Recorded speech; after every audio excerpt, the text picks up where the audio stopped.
Oke ya, Bismillahirrahmanirrahim. Assalamualaikum warahmatullahi wabarakatuh. Waalaikumsalam warahmatullahi wabarakatuh. Sore, salam sejahtera bagi kita semua.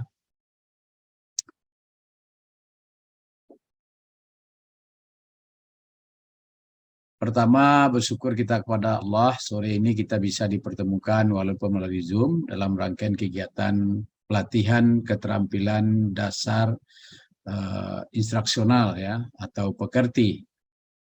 Angkatan berapa sekarang ini? Angkatan 8. Sudah angkatan 12, Bro. 12 ya.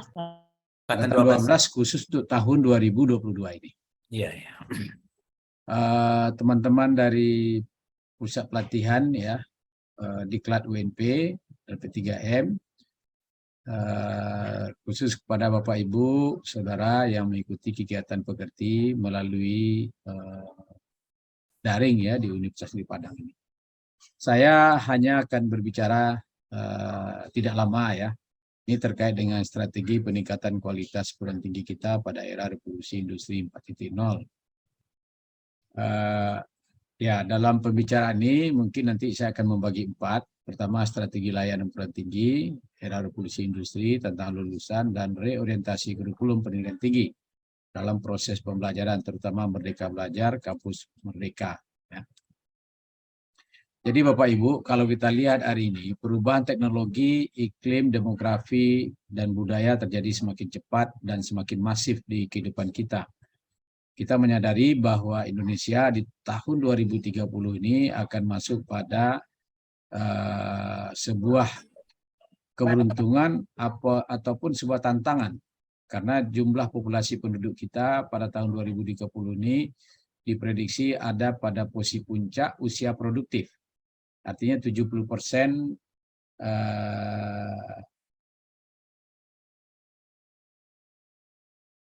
masyarakat kita itu berusia di bawah antara 15 sampai dengan 60 tahun. Ya.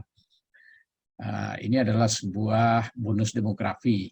Tapi juga bonus demografi ini kalau tidak kita bisa siap dalam menghadapi hal ini, kita tidak bisa mempersiapkan tenaga kerja yang skill, yang terampil, tentu ini akan menjadi beban negara, beban masyarakat. Ya, oleh sebab itu, perubahan teknologi ini juga menjadi sebuah tantangan bagi kita, terutama institusi pendidikan tinggi, termasuk juga perubahan iklim, budaya, dan sebagainya.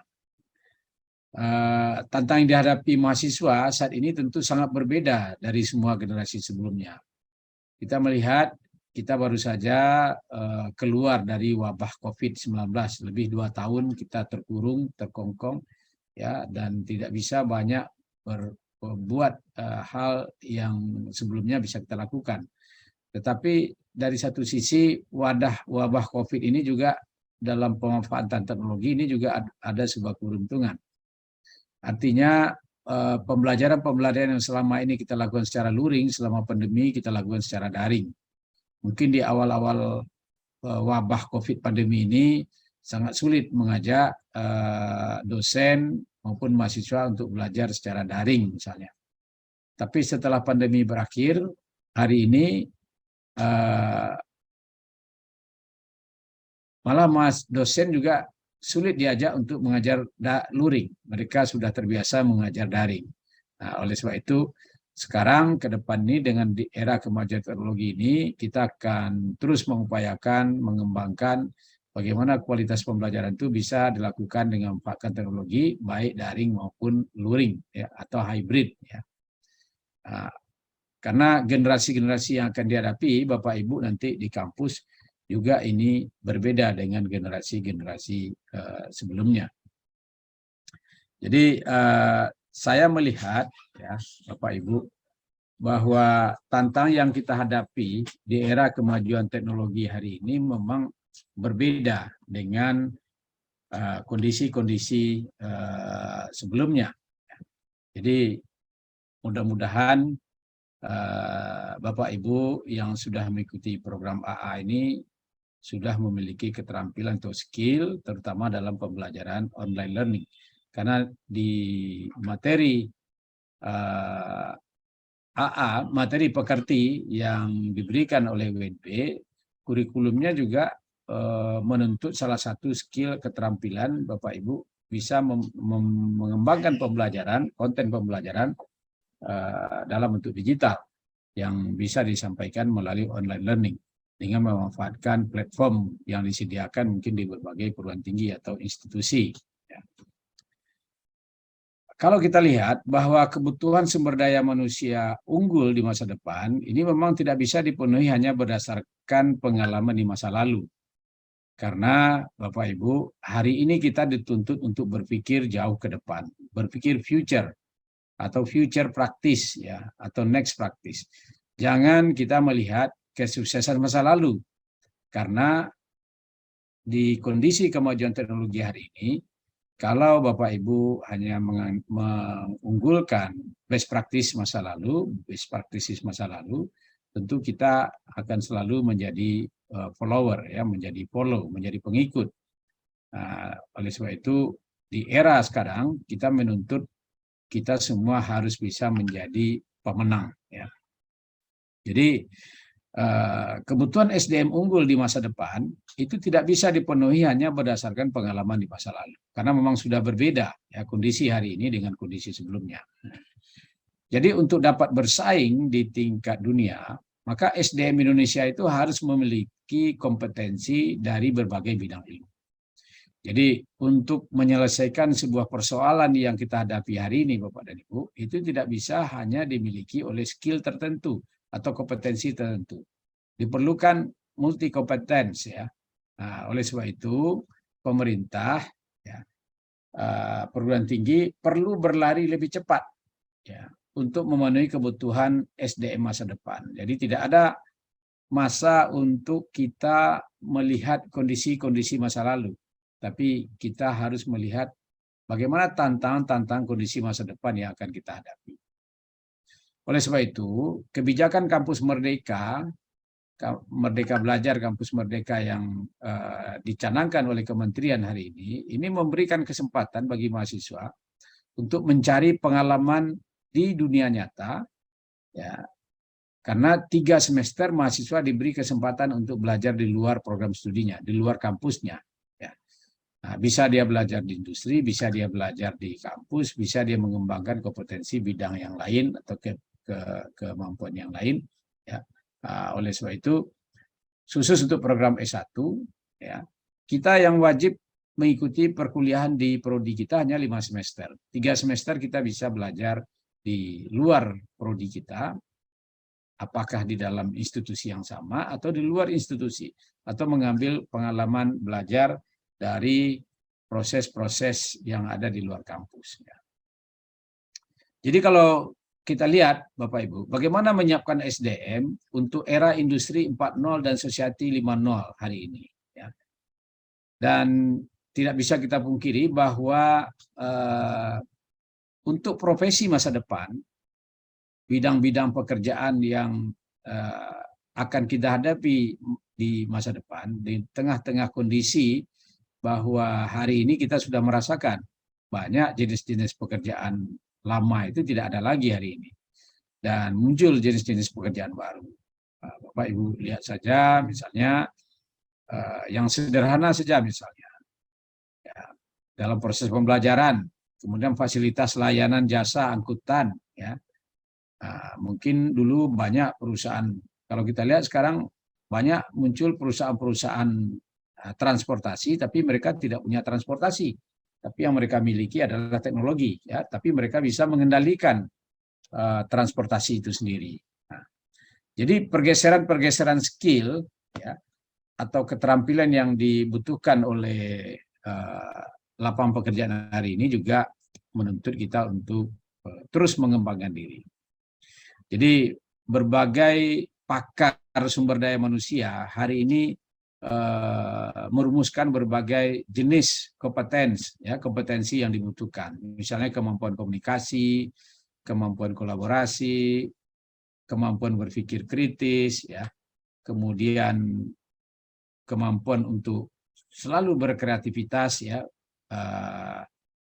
berinovasi, ya, kemudian computation logic, ya, compassion, healthy lifestyle, ya, problem solving, teamwork, ya.